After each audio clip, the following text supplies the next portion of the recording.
Tout-Puissant, de ce que tu nous as compté parmi les vivants ce jour. Nous sommes, ô Dieu, rassemblés ce soir pour écouter les secrets de ta parole, Seigneur. Les vérités cachées au cours des âges, Papa. Ce que le monde ne peut comprendre, mais que nous, ô Dieu Tout-Puissant, nous avons le privilège et l'honneur de venir écouter, Seigneur. Alléluia. Bénis tous ceux qui sont connectés, Seigneur. Bénis tous ceux qui écouteront ce message. Alléluia. Rien que par la proclamation de l'Écriture, Seigneur, Oui. que les gens soient guéris, Papa. Que les gens soient rétablis, Père éternel. Alléluia. Laisse que, Père éternel, l'onction envahisse chacun de nous, Seigneur. Oui, et que toi seul, le Dieu Tout-Puissant, le Dieu qui a promis d'être avec nous, Amen. tu sois maintenant avec nous. Oui. Et tu confirmes ta parole. Alléluia. Au nom de Jésus, Jésus-Christ, Seigneur Jésus. nous disons Amen. Amen. Ok, merci. Merci au révérend pasteur Gabriel Gondé qui nous vient de l'intérieur et qui entretient avec beaucoup de succès nos églises de l'intérieur, notamment dans la que Jésus soit béni. Amen. Alors, là, nous allons continuer avec le deuxième volume.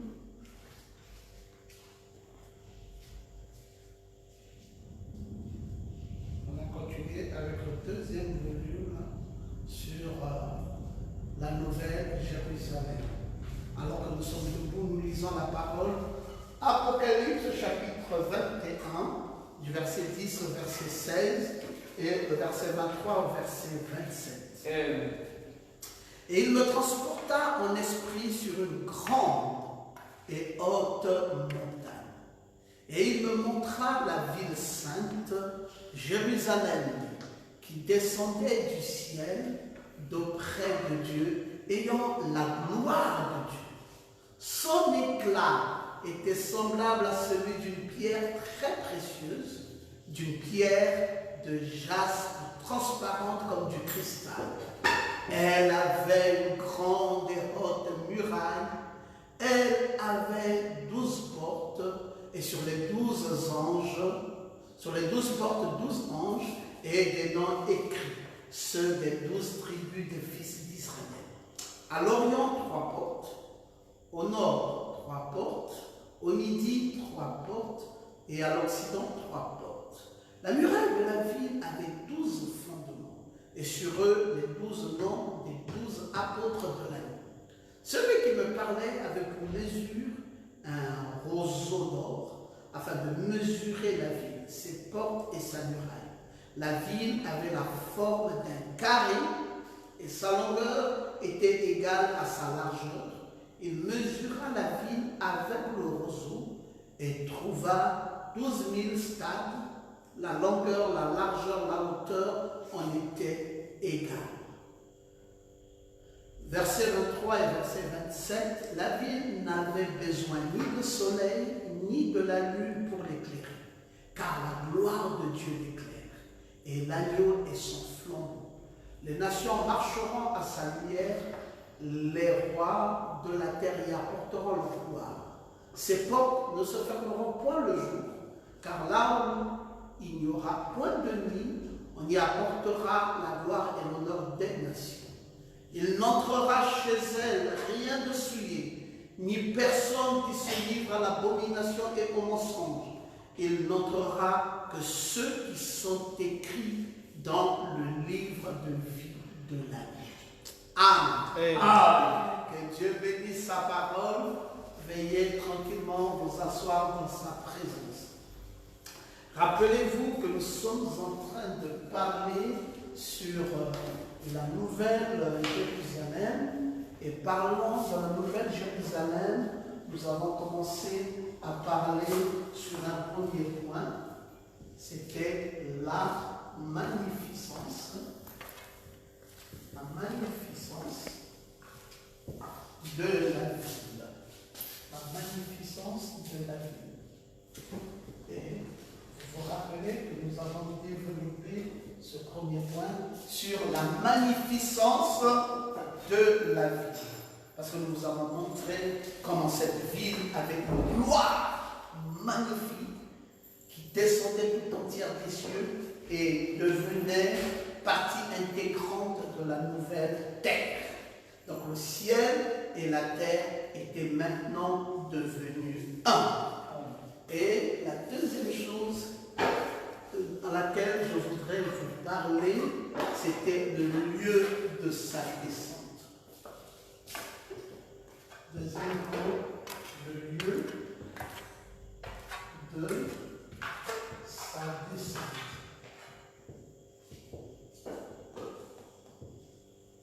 Et nous allons donc développer ce soir sur le lieu de sa descente. Amen. Alors, qu'est-ce qu'on peut d'emblée retenir? Rappelez-vous que c'est une ville dont on a dit qui avait été préparée. La ville avait été préparée. On me transporta en esprit, on me montra la ville sainte qui descendait ayant la gloire de Dieu avec un éclat. Elle avait une grande muraille et on a vu les portes de l'Orient, les portes du Nord, les portes du Midi, de l'Occident. Et celui qui parlait avait pris un roseau et il avait mesuré la longueur, la largeur et la hauteur. Et la ville n'avait ni soleil ni lune et ses portes ne se fermaient point le jour et on y apporta la gloire. Alors cette belle ville qui semblait déjà être préparée ici, suggère que la nouvelle Jérusalem était déjà prête pour la création d'un nouveau ciel et d'une nouvelle terre. Elle était préparée, cette nouvelle Jérusalem. Jean qui était dans l'île de Patmos et qui regardait cette ville ne dit pas qu'il a vu la création de la ville. Il ne nous a jamais dit que cette ville, on était en train de la créer et je voyais comment elle se créait. Il nous dit simplement que la ville est descendue. Donc c'était une ville déjà faite. Je vous ai dit que c'est une ville entière. C'est une ville complète et une ville terminée. Je voudrais même dire une ville achevée. Et il a vu cette ville descendre. Je veux aimer que Jean nous dise que j'ai vu comment on était en train de préparer la ville. Comment on la construisait, comment on la créait, puis elle est devenue une belle ville et je l'ai vue ensuite descendre. Mais il ne dit pas ça.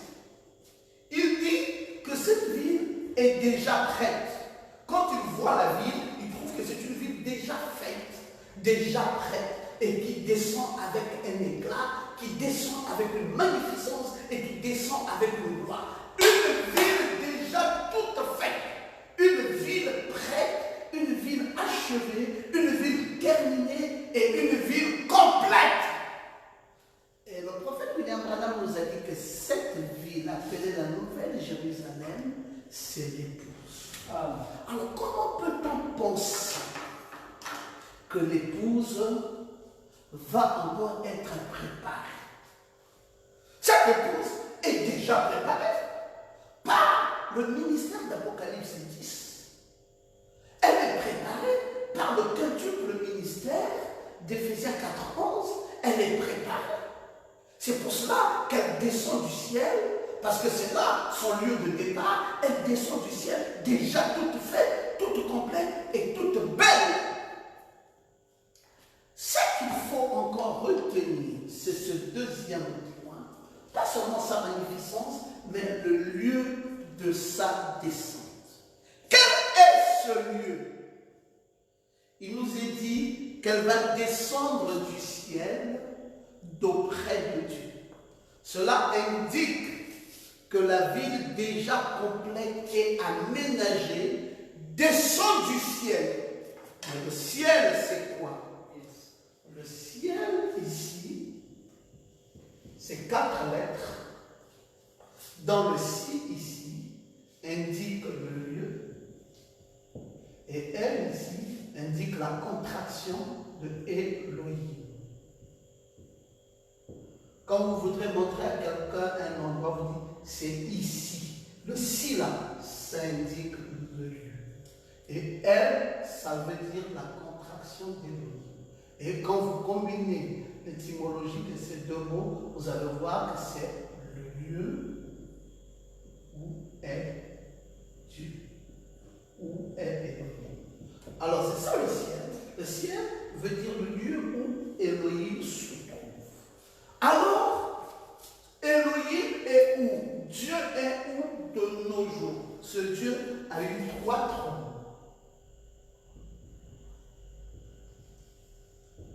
Le premier trône de Dieu, quand on le cherchait, il était en haut, ce qu'on disait, il était dans un firmament, on le voyait toujours en haut dans un firmament. Firmament. Et puis, en haut, c'était le Dieu au-dessus de nous. Au-dessus de nous. Et puis, après, on voyait que c'était non seulement en haut, au-dessus de nous, mais c'était aussi le Dieu qui était avec nous. Ça, c'est quand il avait ses fonctions de Jéhovah, JVHU. Et là, c'est quand il avait ses fonctions de Jésus. Et ici, en nous, c'est quand il a les fonctions du Saint-Esprit. Il n'est plus avec nous, mais il est en nous.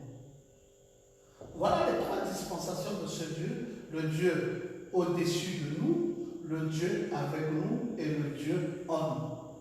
Jéhovah, Jésus et Saint-Esprit de nos jours. Bon, maintenant, ce Dieu-là a fait descendre de ce ciel, parce qu'aujourd'hui, il n'est pas au-dessus ni avec, mais il est en nous. C'est en nous, dans ce ciel en nous, qu'il fait descendre à la Jérusalem.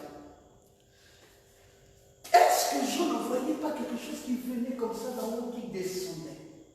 On peut penser que c'est comme ça que Jean a vu une ville qui descend et qui vient et qui atterrit bas. Mais quand le prophète interprète, le prophète ne dit pas que cette ville quitte d'en haut comme ça et vient et atterrit. Il dit cette nouvelle Jérusalem qui obéit à la 3e phase de la dispensation de Dieu est déjà dans l'épouse, puisque c'est l'épouse. Donc c'est en nous. Et ça descend.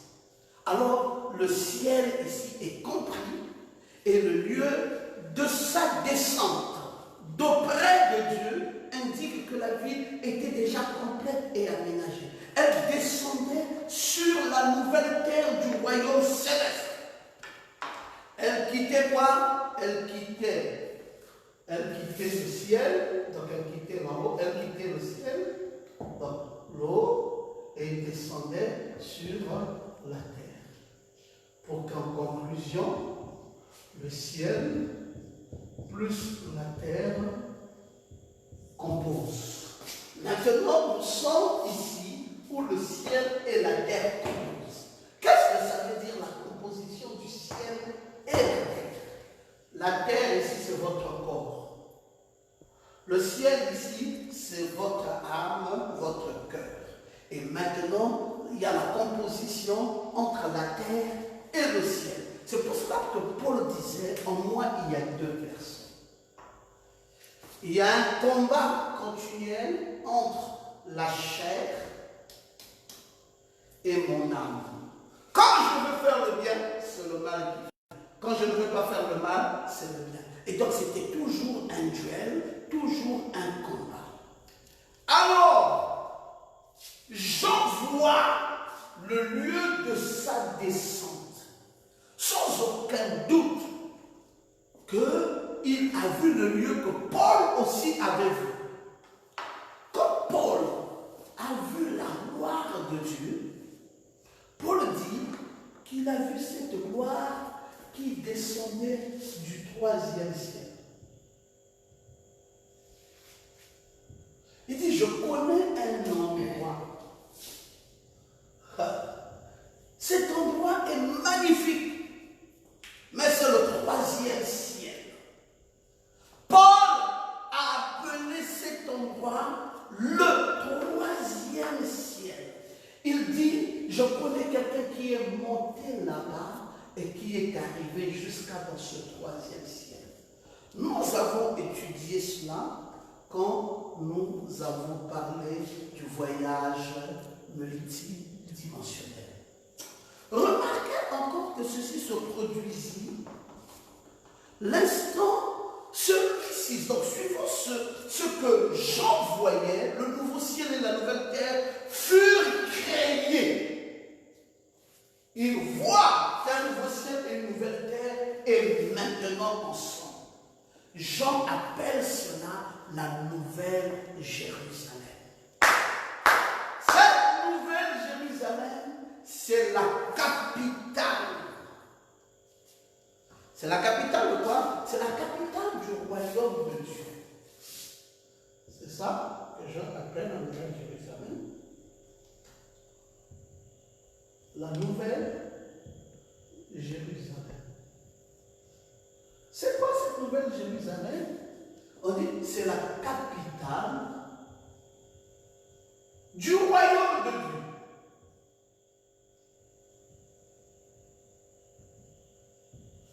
Quelle position l'épouse a de nos jours? Cette épouse qui s'est elle-même déjà préparée. Quand on veut voir Dieu de nos jours, il faut le voir dans l'épouse. N'allez pas chercher Dieu dans une dénomination. Cherchez Dieu dans l'épouse. Parce que c'est elle le lieu de sa descente.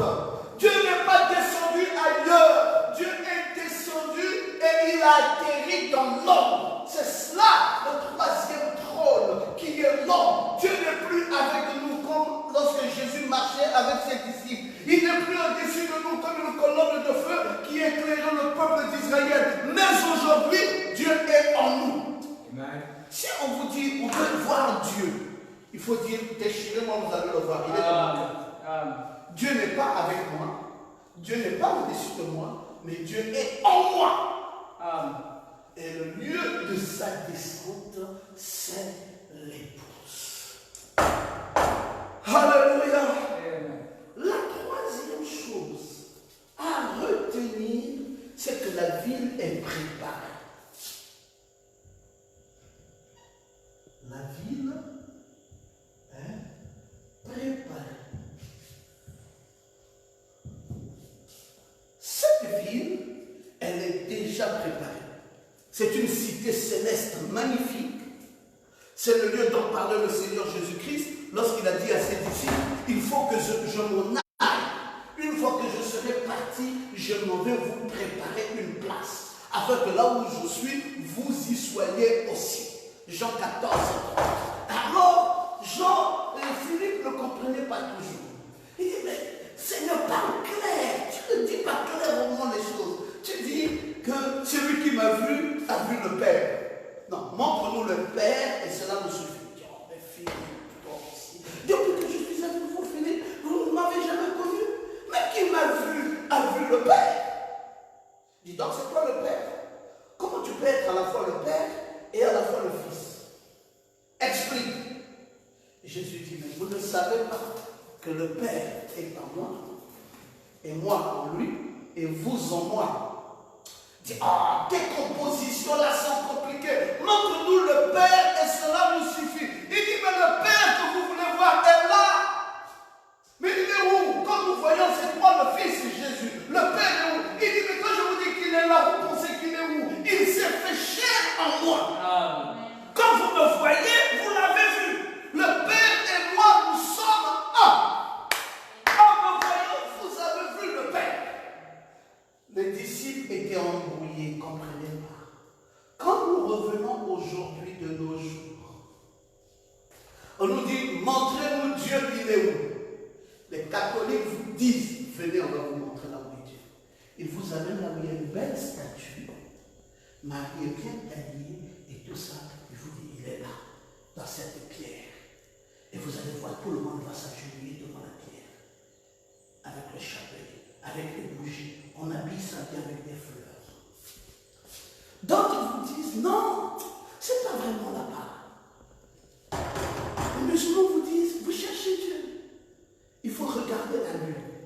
Quand la lune se lève, parce que c'est la lune qui indique le temps de jeûner, le temps de prier, même le temps de terminer le jeûne. Parce que Dieu travaille au travers de la lune. Alors ils sont toujours en train d'observer la lune. Ça c'est les musulmans. Ils observent la lune. Ils disent, ah, c'est bon. La Mecque déclenche. Le carême a commencé parce que la lune a démontré. Ah, la lune a démontré, c'est bon, le carême s'arrête. Parce qu'il est là-bas. Regardons la position du soleil, surveillons la position de la lune et mettez la natte là. Et regardez de cette position parce que Dieu met que dans cette lune ou ce soleil. Ça, c'est le musulman. Le catholique, lui, il a dit Dieu est dans la pierre ou il est dans la statue. Et vous voyez tout le monde parle devant cette statue. Bon, laissons un peu les catholiques, laissons un peu les musulmans. Nous disons que Dieu est où? Le protestant lui dit Dieu est au ciel. Quand il montre le ciel, il montre là-bas, le firmament. Il dit Dieu est au ciel. Le pentecôtiste se dit je l'ai vu, il est descendu. Bon, c'est très bon. Toi, croyant du message, Dieu est où? D'autres vous disent, il est en frère Branham. Dieu est en frère Branham. Oui. Bon, maintenant que frère Branham n'est plus là, il est où? Non, il est, si vous voulez adorer Dieu, prenez la photo de frère Branham, adorez. Oh, idolâtre. Idolâtre. Amen. Il est où? Montrez-moi, je cherche Dieu. Je veux qu'on m'amène chez Dieu. Dieu est où aujourd'hui? Les vrais adorateurs, leur vient, et elle est déjà venue, où les vrais adorateurs adoreront le Père en esprit et en vérité. Les gens disent qu'il est au Garizim, les Samaritains, il est à la montagne. Les Juifs vont dire non, non, non, non, non, il est dans le temple. Mais Jésus est venu, il a aboli la montagne, il a aboli le temple. Il a dit que l'adoration, c'est en esprit et en vérité. Il est où ce Dieu? Amen. Ne l'oubliez plus jamais. Il n'est ni dans une montagne, il n'est ni dans une église, il n'est ni au firmament, il n'est ni sur la pierre, il n'est ni sur la lune et les étoiles ou le soleil. Dieu est dans l'homme. Amen. Dieu est dans l'homme. Quel type d'homme? L'homme là qui est converti, qui est né de nouveau, qui est baptisé. Dieu est venu habiter en lui. Il est dans son cœur. Si tu veux voir Dieu à travers de l'homme. Il est dans ma soeur, il est dans mon frère, il est en nous, il est dans chacun d'entre nous. Il n'y a pas un seul homme qui a Dieu en lui. Vous et moi, nous avons Dieu. Mais il est caché où? Il est caché dans notre cœur. Et puisqu'il est dans notre cœur, il est descendu d'en haut. Et c'est lui qui ne vient pas dans un cœur irrégénéré. Il ne vient que dans un cœur régénéré. Donc dans un cœur préparé. Et c'est cette vie préparée qui est appelée l'épouse. C'est elle, Dieu est descendu dans l'église, maintenant elle est préparée. C'est elle l'épouse. C'est elle dont Jésus disait, celui qui m'a vu a vu le Père. C'est là où Jésus a dit, moi et le Père, nous sommes un. La parole faite chair. C'est glorieux quand vous comprenez ces choses. Frère Branham dit dans le message le seul lieu d'adoration auquel Dieu a pourvu. Il dit, si je m'en vais dans cette génération, puissent les gens qui croient ce message ne jamais s'arrêter pour former une dénomination. Amen. Si je m'en vais, si je dois mourir et que vous ne me voyez plus tard, les gens qui croiront le message, il ne faut pas qu'ils s'arrêtent et qu'ils forment une dénomination. Il dit, vous mourrez sur le champ dès que vous ferez la dénomination. Ne l'oubliez jamais. Alors même que vous auriez l'idée de former une dénomination parmi vous, peu importe à quel point vous êtes sincère, à l'instant où vous prendrez pour chef un homme au lieu du Saint-Esprit, pour vous confirmer cette parole, à cette heure-là même, vous mourrez. Amen. La véritable sémence ne peut pas faire cela. Alléluia. Si vous prenez un homme, peu importe, il dit si vous prenez Frère Branham à la place du Saint-Esprit, vous êtes mort. Amen. Frère Branham est son grand prophète, c'est bon, mais il ne peut pas prendre la place du Saint-Esprit. Ce n'est pas Frère Branham qui est venu nous tabernaculer, c'est le Saint-Esprit qui est venu habiter dans nos cœurs. C'est le même Dieu des apôtres qui est revenu encore aujourd'hui et qui habite en nous, le même Saint-Esprit. Alors Frère Branham dit, à cet instant vous prendrez un homme, même si vous êtes sincère, au lieu de prendre le Saint-Esprit pour vous confirmer cette parole, il dit qu'à cette heure-là même, vous mourrez. La véritable sémence ne peut pas faire cela, parce qu'il ne reste rien après la sémence. C'est la même chose qui était au commencement. C'est l'épouse qui est tombée en terre afin de produire un nouveau grain. Suivant, paragraphe 176.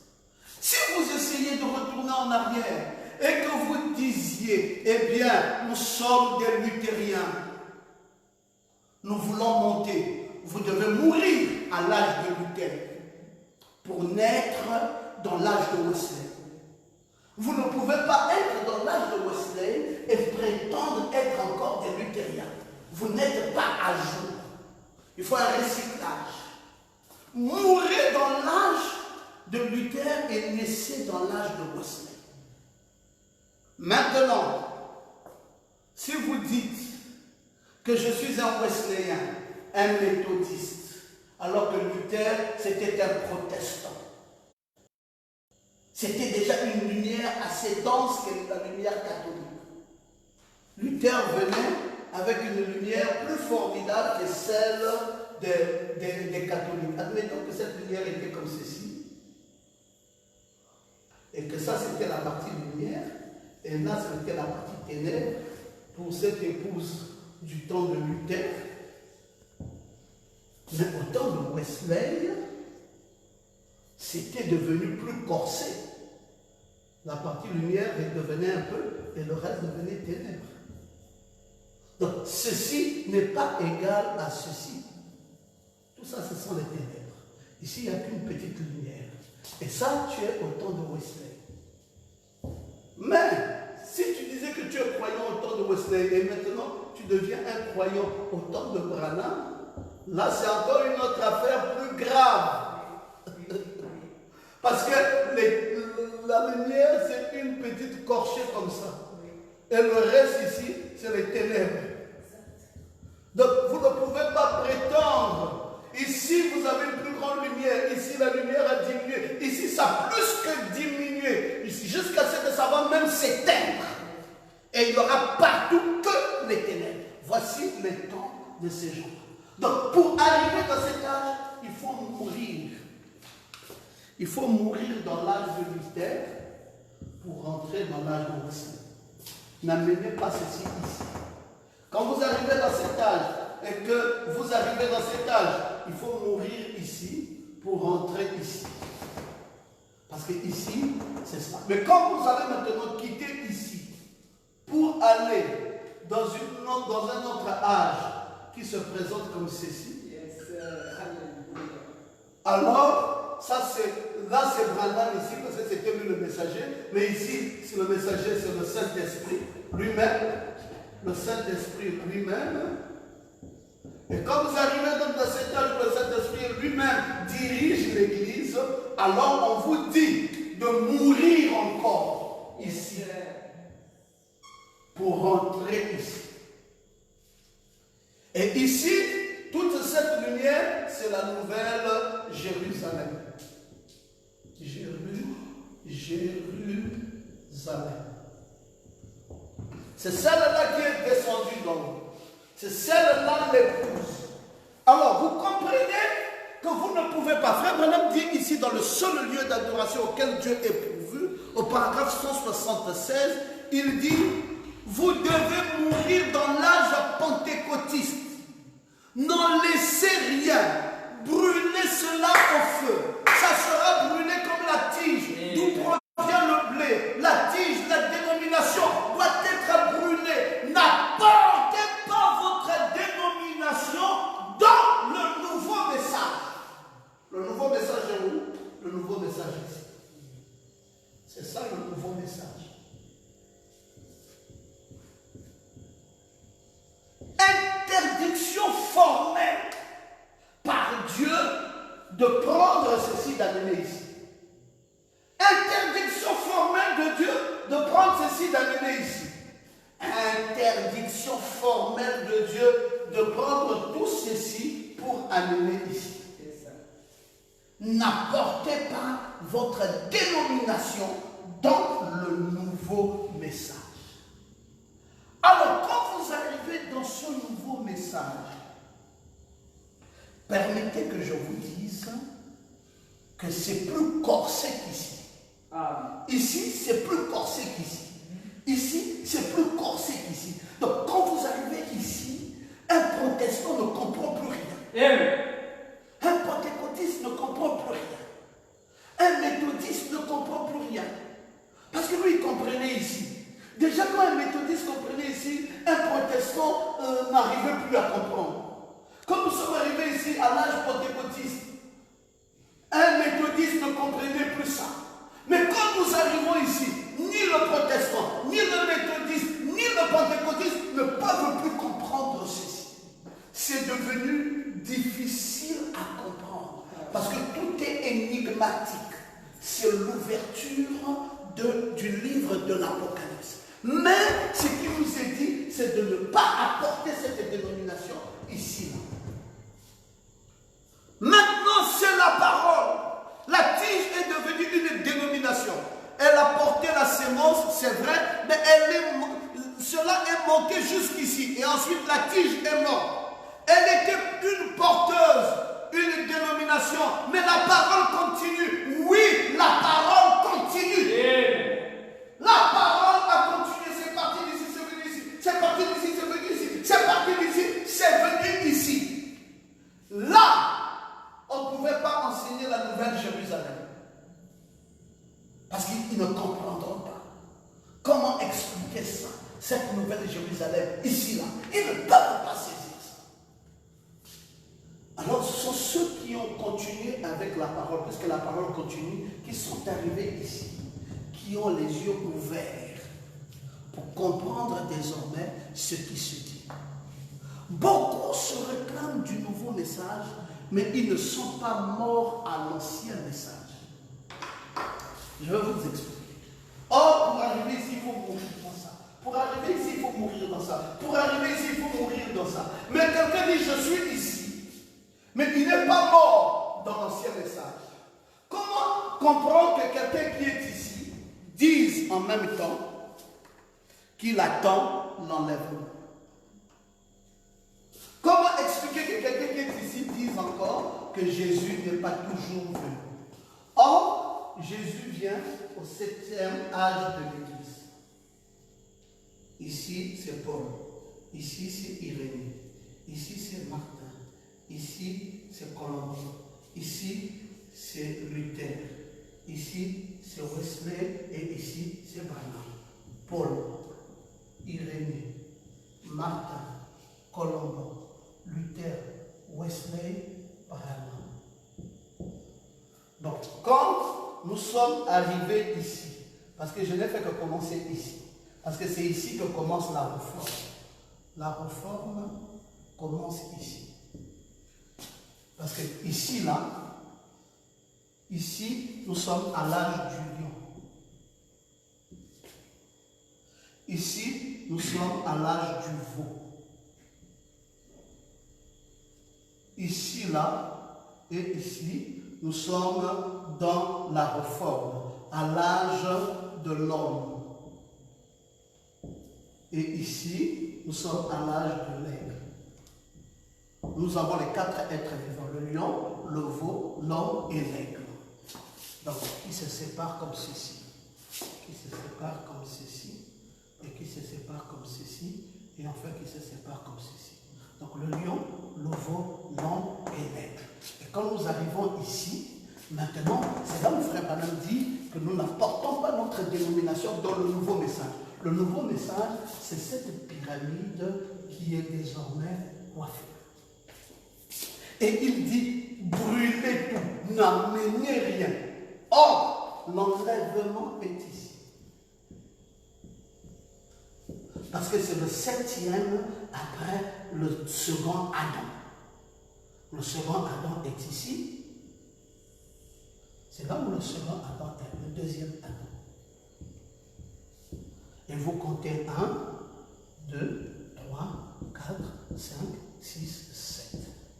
Le 7e après le second Adam, qui est Enoch, le 7e après le premier Adam, qui va dans l'enlèvement. Maintenant, vous êtes ici. Il faut brûler tout ça pour rentrer dans le nouveau message. Mais il se trouve que quelqu'un dit quand même qu'il est dans le nouveau message, mais il n'a rien brûlé. Tu comprends, Gabriel? Comme il n'a rien brûlé, ça veut dire que tout ce qui était ici, il amène ici. Il amène tout. C'est ici, il y avait le parler. Alors c'était l'âge pentecôtiste, c'était la restauration des temps. Mais ici, c'est la restauration de toutes choses, c'est la parole faite chair.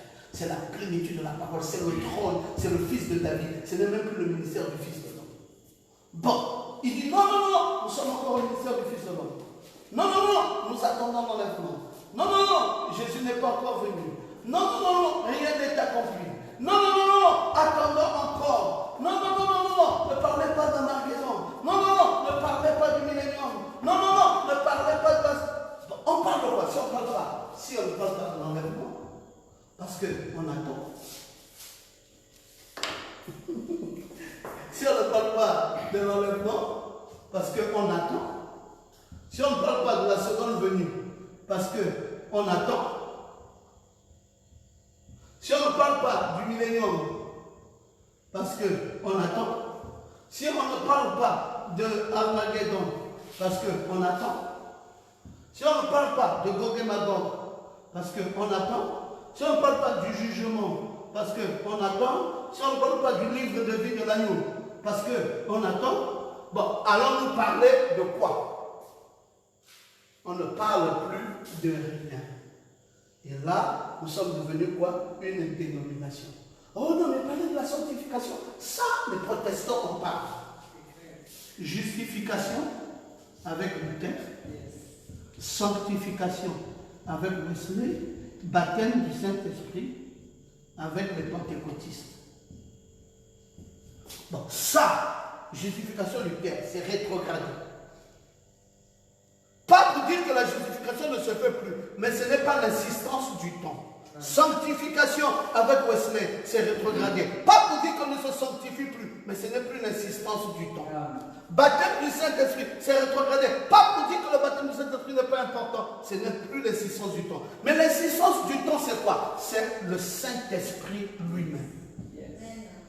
Le Saint-Esprit lui-même. C'est quoi le Saint-Esprit lui-même? C'est l'adoption.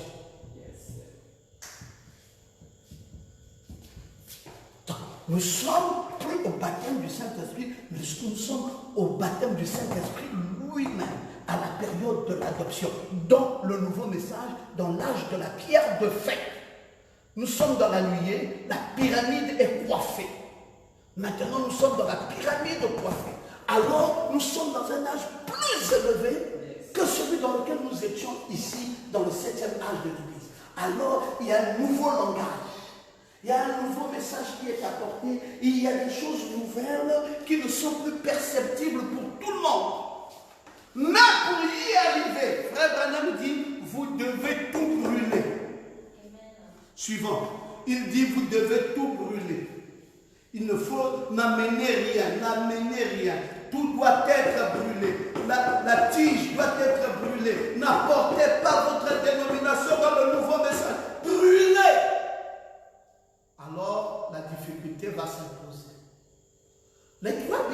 que nous avons, la Bible ici, c'est la troisième Bible. Il y a une première Bible appelée les Zodiacs.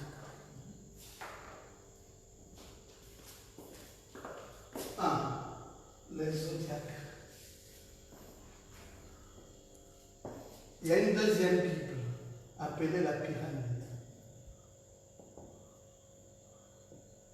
Celle-ci, c'est la troisième Bible.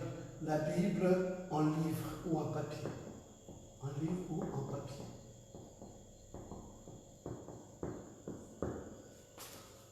Cette Bible, les Zodiacs, les gens n'en connaissent plus rien.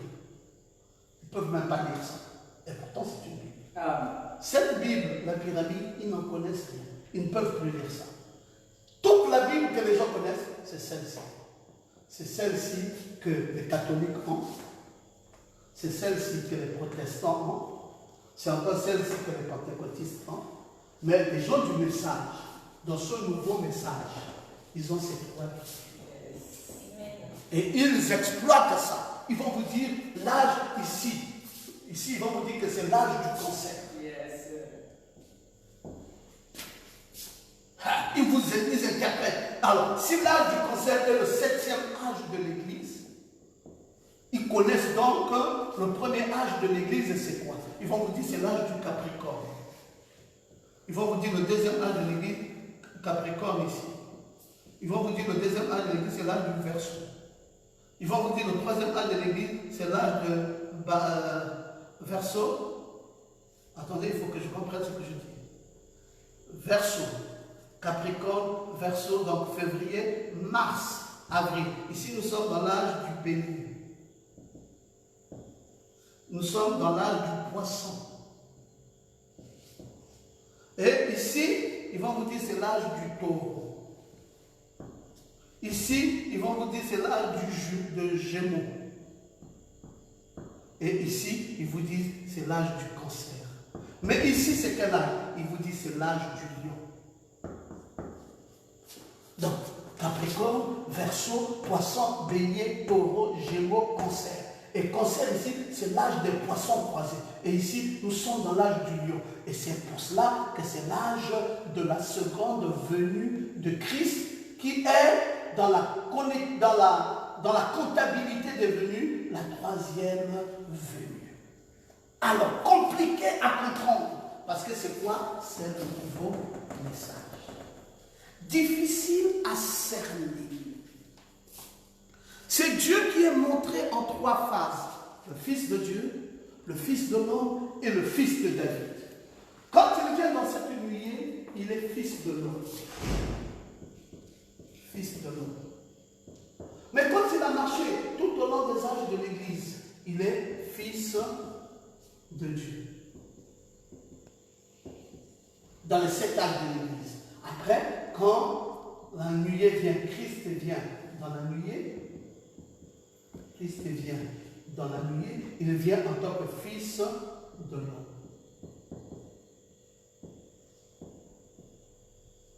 Mais quand nous rentrons dans cette pierre de fête, nous sommes maintenant un Fils de David, parce que c'est le trône.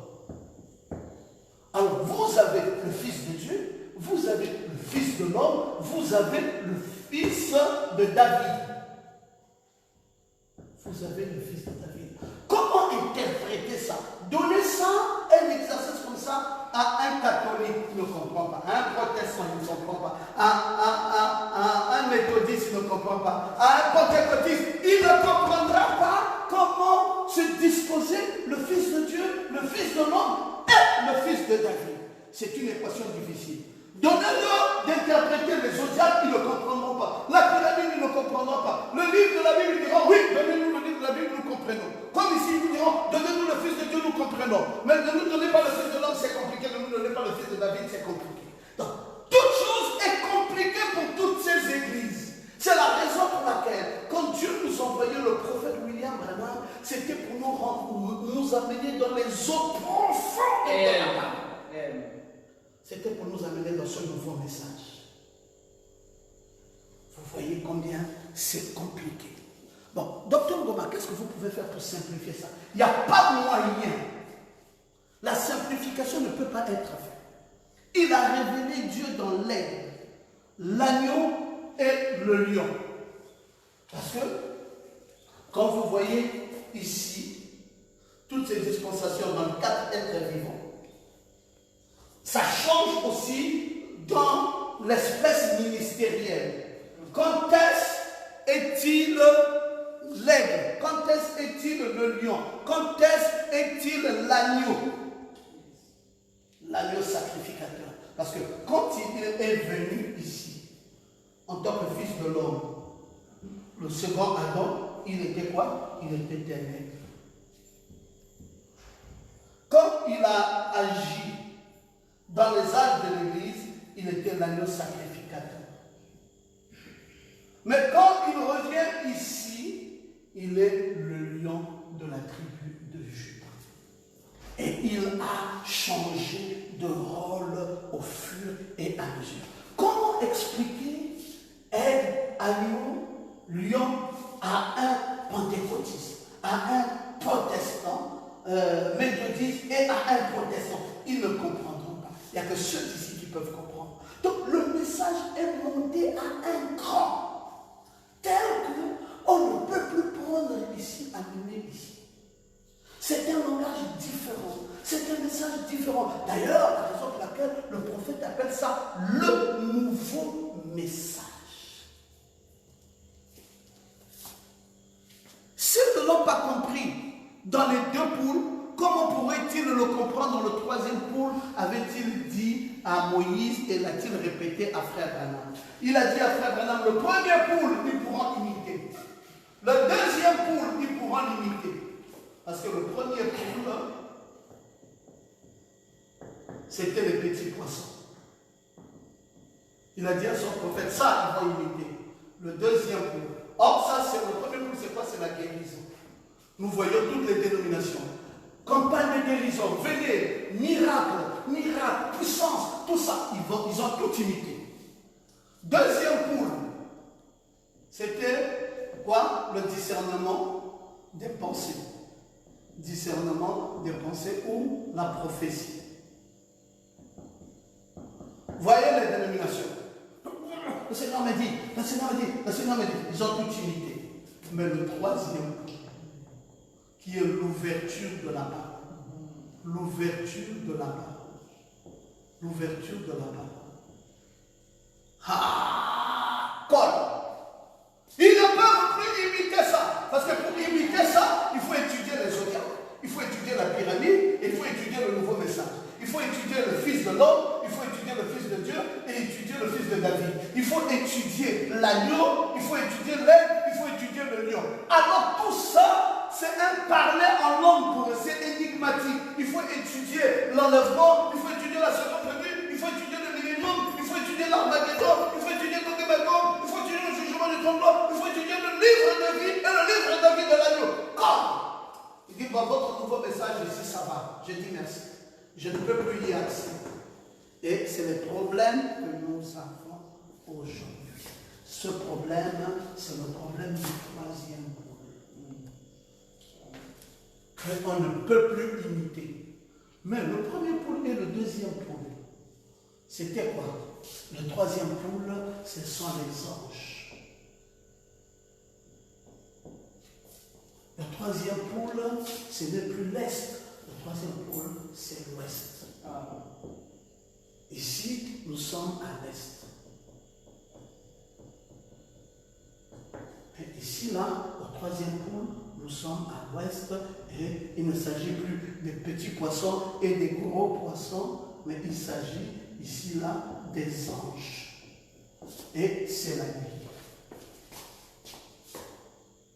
Et là, c'est compliqué. Personne, ils ne saisissent plus. Vous pouvez leur prêcher, ils ne comprennent plus. C'est difficile parce que c'est les logarithmes, c'est les exponentiels, c'est les nombres complexes. Ce n'est plus les mathématiques de l'algèbre et l'arithmétique. Ça devient difficile à être perceptible. Et je comprends parfaitement bien, vous qui nous suivez en ligne, je comprends parfaitement bien ce qui se passe. Bon, si vous ne comprenez pas la Genèse, comment allez-vous comprendre le reste de la Bible? Comment allez-vous comprendre la dans l'ancienne nature. Parce que pour comprendre la nouvelle nature, qui est tout nouveau ici, Nouvelle Jérusalem, nouveau message, nouvelle nature. Comprenez d'abord ancienne nature, ancien. Bon, l'ancien, vous ne comprenez pas. Comment vous allez comprendre le nouveau?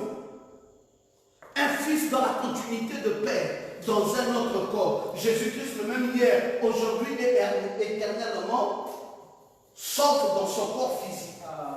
C'est compliqué. C'est compliqué à comprendre. Dieu ne voulait pas seulement un grain de blé. C'est ainsi, si un grain de tombe, il ne meurt et il ne pourrit. Alors il reste seul. Mais s'il tombe, meurt et pourrit, il se reproduit. Maintenant, il y a beaucoup de grains de blé. C'est pour cela que Branham n'est pas le seul grain de blé. Branham a été une gerbe agitée. Mais quand nous arrivons ici, c'est la multiplication. La multiplication des grains de blé. Donc ne nous présentez pas quelqu'un. On va dire oui, ici, c'est le nouveau message, c'est Wolfram, faux. Le nouveau message, c'est je ne sais pas qui encore, Kakou Philippe, faux. Le nouveau message, c'est, je ne sais pas, c'est Joseph Branham, faux. Le nouveau message, c'est ceci. Non, si le grain de blé ne tombe en terre, il ne se reproduit. Mais s'il tombe, il meurt, il pourrit, quand il revient, il se reproduit. Maintenant, ce n'est même pas un moment. C'est faux. C'est nous tous. Joseph Branham, Caro Philippe, Pierrot Goma, nous sommes tous ensemble. C'est nous tous qui avons reçu le Saint-Esprit dans le cœur. Donc ce n'est pas quelqu'un, un seul individu qui guide l'Église. Non! C'est le Saint-Esprit lui-même qui prend la paternité dans les cœurs des croyants que nous sommes. Donc, n'amenez pas à individualiser plus la chose. Ici, en alpha, quand il avait envoyé Jésus, il était seul. Parce que c'était le grain de blé qui devait tomber en terre. Et c'est lui qui devait mourir et qui devait pourrir. Mais quand il se reproduit ici, il n'est plus seul. En Oméga ici, il n'est plus seul. Il est dans chacun d'entre nous. Il est même dans les sœurs. Vous voyez, une sœur, elle a Dieu en elle. Ce n'est plus une histoire de alpha, c'est une histoire de oméga. Le Saint-Esprit opère dans les hommes. C'est pour cela que la Nouvelle Jérusalem n'est pas un individu. La Nouvelle Jérusalem, c'est vous et moi. C'est l'épouse, c'est l'Église. Ce n'est pas un seul individu. Arrêtez de nous montrer une Église où il y a un seul qui guide les autres. Non, monsieur. C'est le Saint-Esprit qui est le seul qui nous guide, nous tous. Ce n'est plus, on n'a plus de chef pour commander l'Église. Alors donc, cette façon de voir est devenue compliquée dans ce nouveau message. Alors les gens ne sont pas morts ici. Ils voulaient comme ici, c'était Luther qui conduisait bien. Ici comme c'était Wesley qui conduisait bien. Ici comme c'était Branham qui conduisait bien. Maintenant quand on vient dans le nouveau message, ils veulent nous ramener Branham dans le nouveau message. Nous disons non. Nous disons non. Le grain de blé est tombé, il est mort, il a pourri. Maintenant ici, il se reproduit en multiplication. Ce n'est plus... Tu peux même être un fils légitime de Branham et te perdre. Si tu n'as pas le Saint-Esprit. Parce que le Saint-Esprit vient maintenant dans chacun d'entre nous. C'est une grâce. Donc ne présentez pas Pasteur Pierrot comme étant le seul. Non. Ne présentez pas X comme étant le seul. Non. Présentez le Saint-Esprit comme étant le seul dans nous tous. Oui. Amen. Gloire. Amen. Alors, quand chaque animal s'approchait d'Adam, il devait donner des noms à chaque animal. Il a commencé à diriger la botanique. C'est quel âge? C'est l'âge du guerrier. Il a dirigé la botanique. Donnons le nom à chaque animal. Puis, nous avons avancé. On n'est pas resté là seulement. On a avancé jusqu'à ce que nous soyons arrivés à l'âge minéral. Et quand nous sommes arrivés à l'âge minéral, c'était quoi? C'était maintenant Wesley. Mais du botanique au minéral, c'est pas arrêté là. Nous sommes maintenant arrivés à l'âge des animaux. C'était semblable à cet âge pentecôtiste. Mais est-ce que tout s'est arrêté là aux animaux? Avant que ne vienne le fils d'Adam, c'était l'âge de la pierre de fête, où Dieu pouvait maintenant se reposer. Il a fait le botanique, il a fait le minéral, il a fait les animaux au 6e jour. Et maintenant, Dieu va faire Adam et il va se reposer. Le repos là, c'est ici. Qui est semblable à sa résurrection.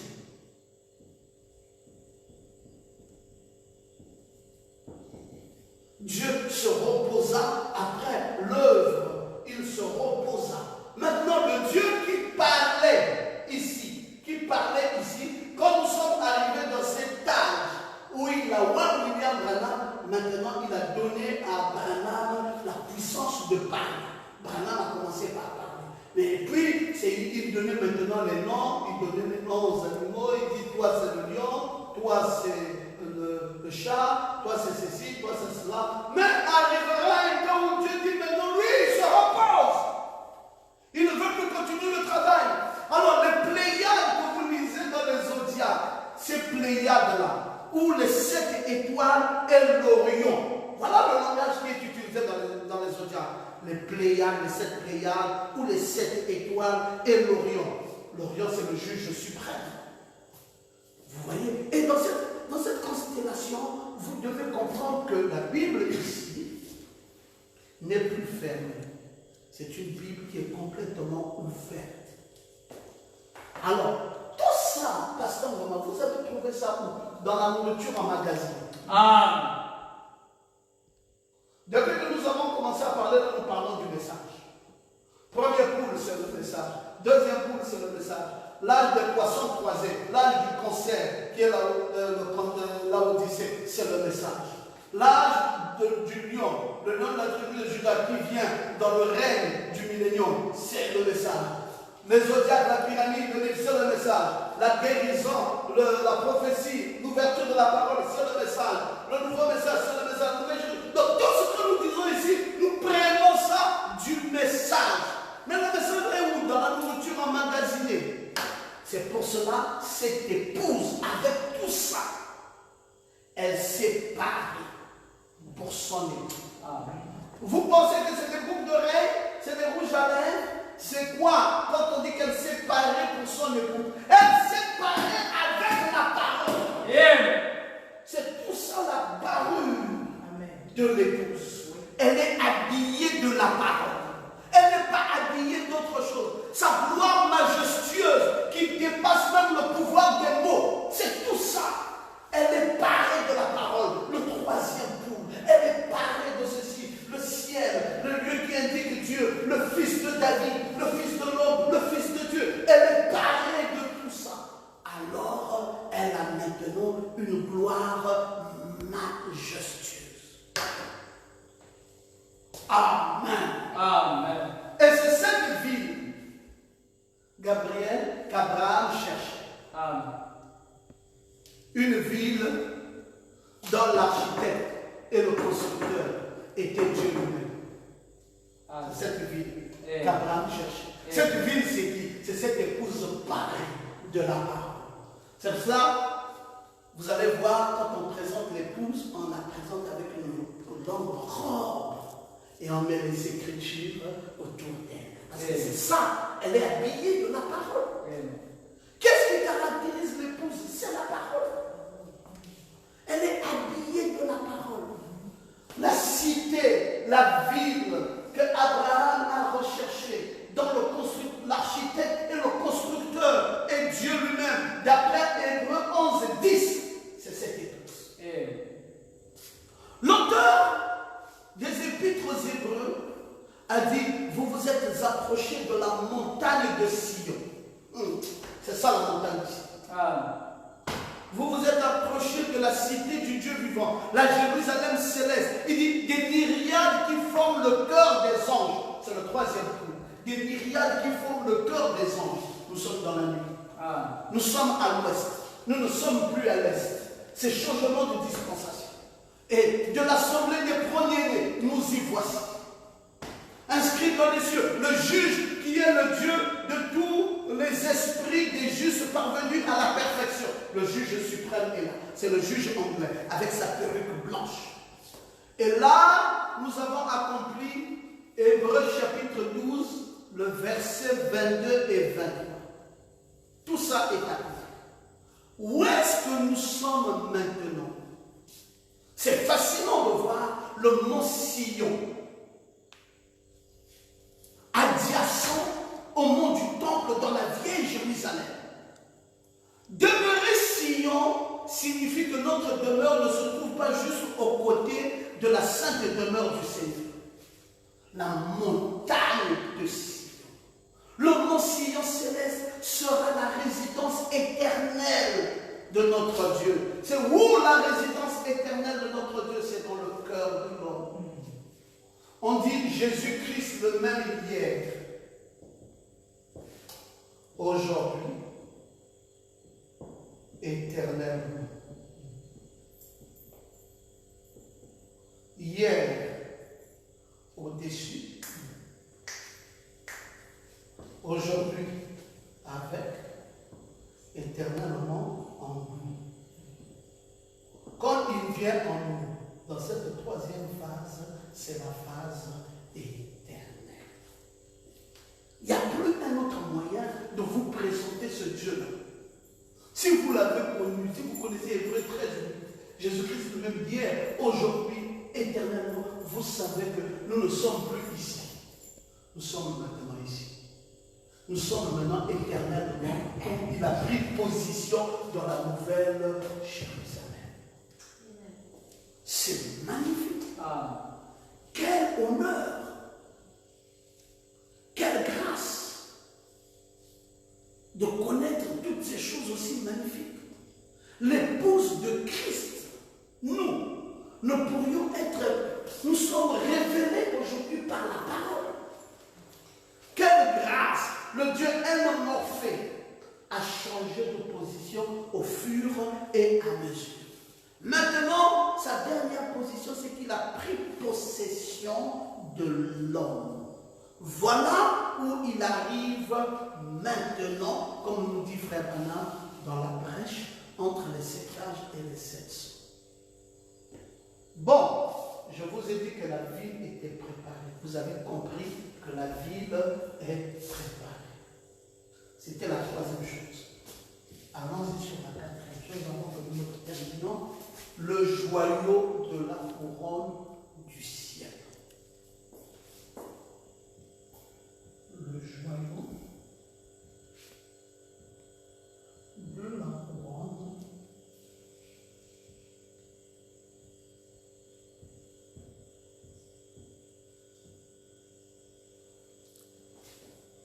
le joyau de la couronne du ciel.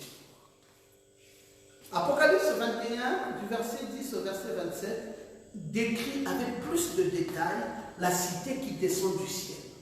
Dans sa vision, un ange amena Jean sur une haute montagne de la Nouvelle Jérusalem, d'où il pouvait contempler l'œuvre de Dieu.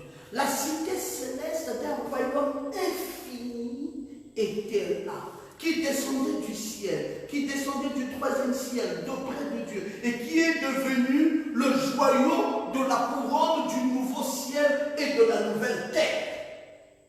C'est cette épouse qui est devenue le joyau de la couronne du nouveau ciel et de la nouvelle terre.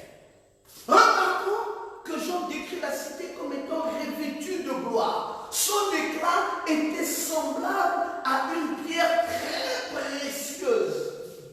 Et il dit la pierre de jaspe qui est transparente comme du cristal.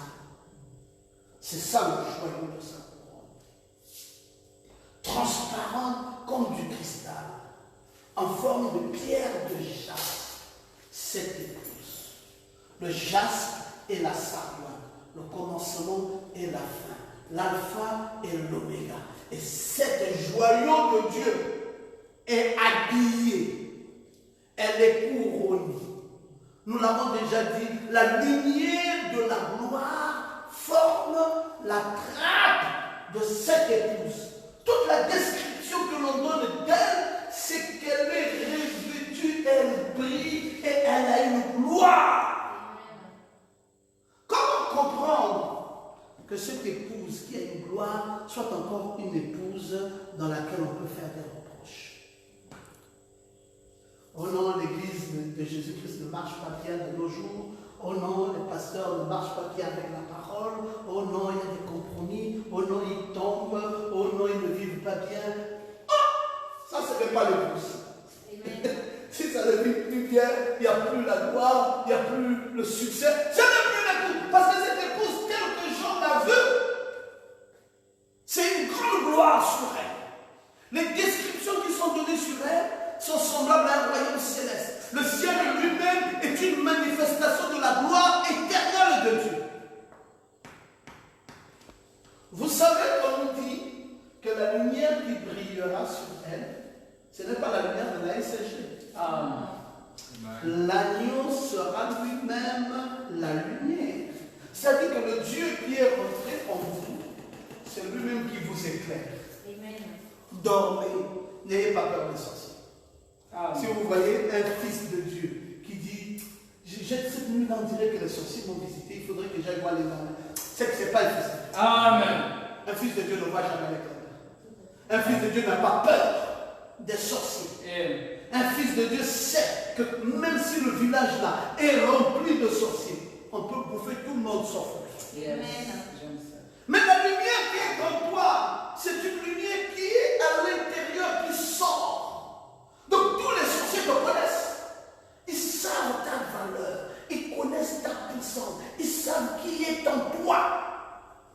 C'est pas petit, hein? Le prophète Ésaïe dit, ça ne sera plus le soleil qui te servira de lumière pendant le jour, ni la lune qui t'éclairera de sa lumière, mais ça sera l'Éternel. L'Éternel sera ta lumière à toujours. Ton Dieu sera ta gloire. Ésaïe 60, verset 19. Ésaïe 60, verset 19. L'Éternel lui-même sera ta lumière. Pourquoi tu as peur? L'Éternel lui-même t'éclairera. Ça ne sera plus le soleil qui va t'éclairer, ni la lune qui va donner de sa lumière dans ta vie. Ça sera l'Éternel lui-même. Quelle grâce étonnante!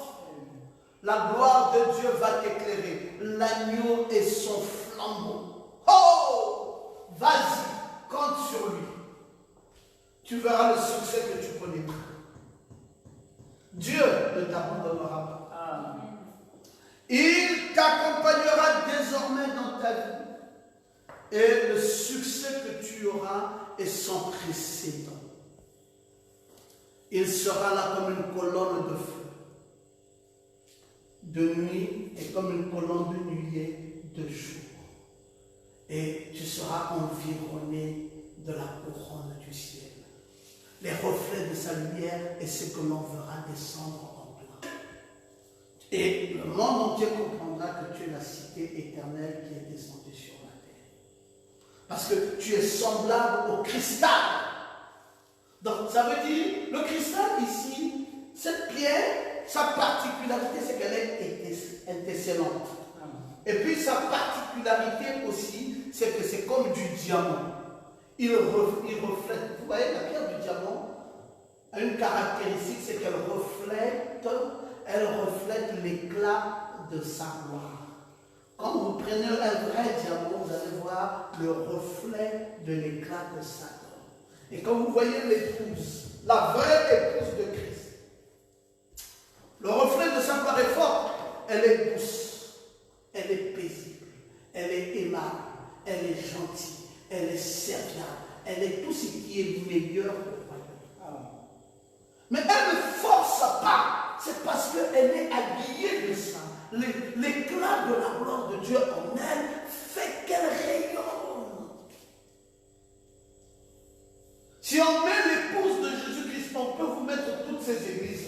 on les allume et on prend celle-ci, on la met là.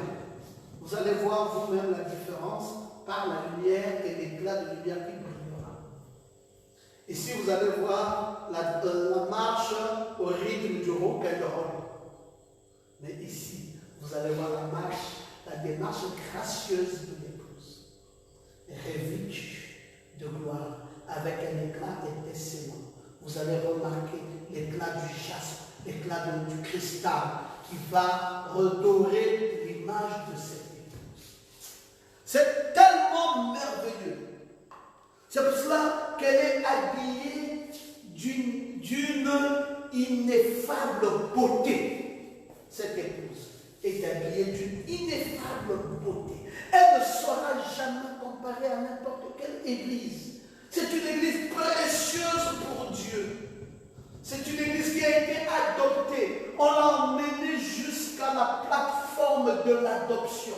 Il y avait un témoignage céleste et un témoignage terrestre. Et elle a revêtu la même robe. Elle a revêtu la robe arc-en-ciel.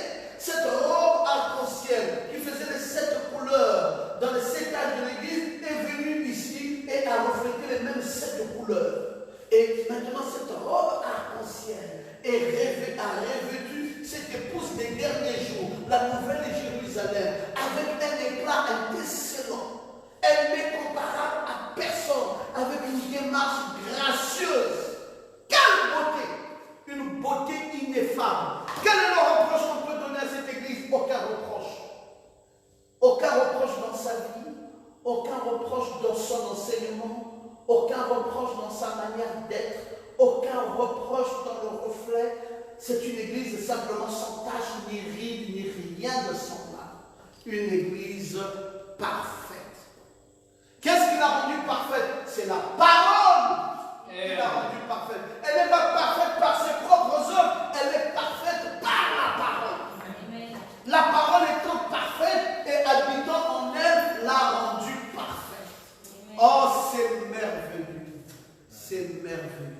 La prochaine fois, nous allons quitter le joyau de sa couronne et nous allons étudier les murailles et les portes glorieuses de cette épouse. Parce que vous devez connaître désormais la 5e chose, des murailles et des portes glorieuses. Ça, c'est murailles.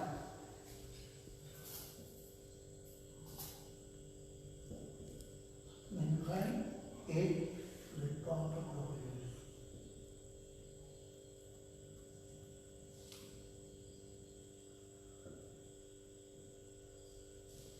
C'est ça que nous allons étudier le dimanche. Nous allons commencer par là et nous allons continuer. N'oubliez pas qu'il y a beaucoup de choses à étudier sur cette nouvelle Jérusalem. Que le Seigneur vous bénisse. Amen.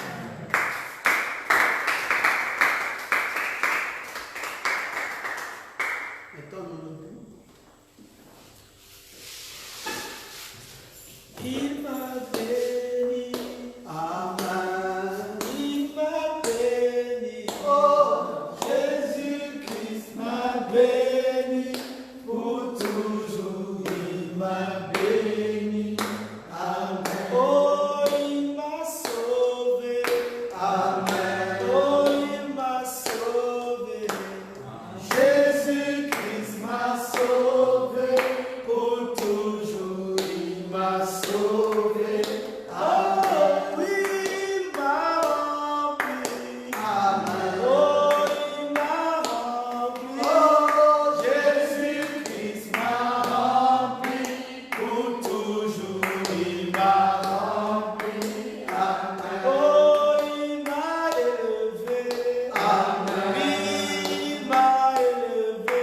Oh, Jésus-Christ m'a élevé. Pour toujours, il m'a élevé. Amen. Nous disons merci à notre Père bien-aimé pour la grâce qu'il nous a faite de comprendre la parole de notre jour.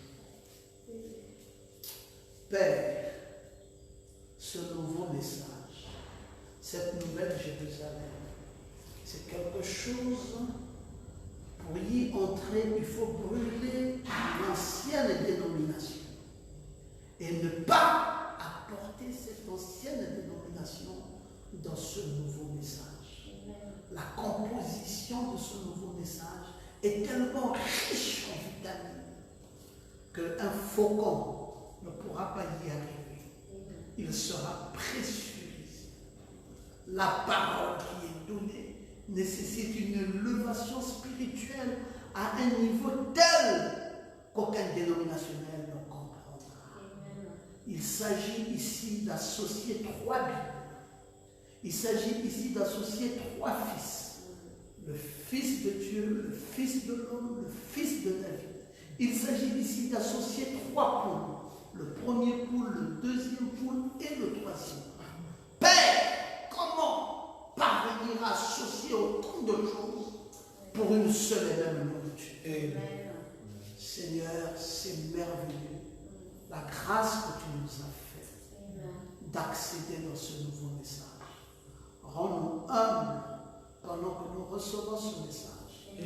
Rends-nous plus petits davantage. Parce que ce n'est pas par l'intelligence ni par la force, mais par l'Esprit de Dieu. Bénis tes chers enfants à travers le monde. Bénis ton épouse. Bénis Israël, ton peuple. Bénis chacun de nous, Seigneur. Remplis-nous de ton succès et de ta gloire. Bénis la parole. Seigneur, merci. Merci aussi d'agréer nos offrandes et nos dîmes et de nous accorder toujours ta force alors que nous t'avons dit merci dans le parfait nom de Jésus-Christ, notre Sauveur. Amen. Amen. Gloire à Jésus.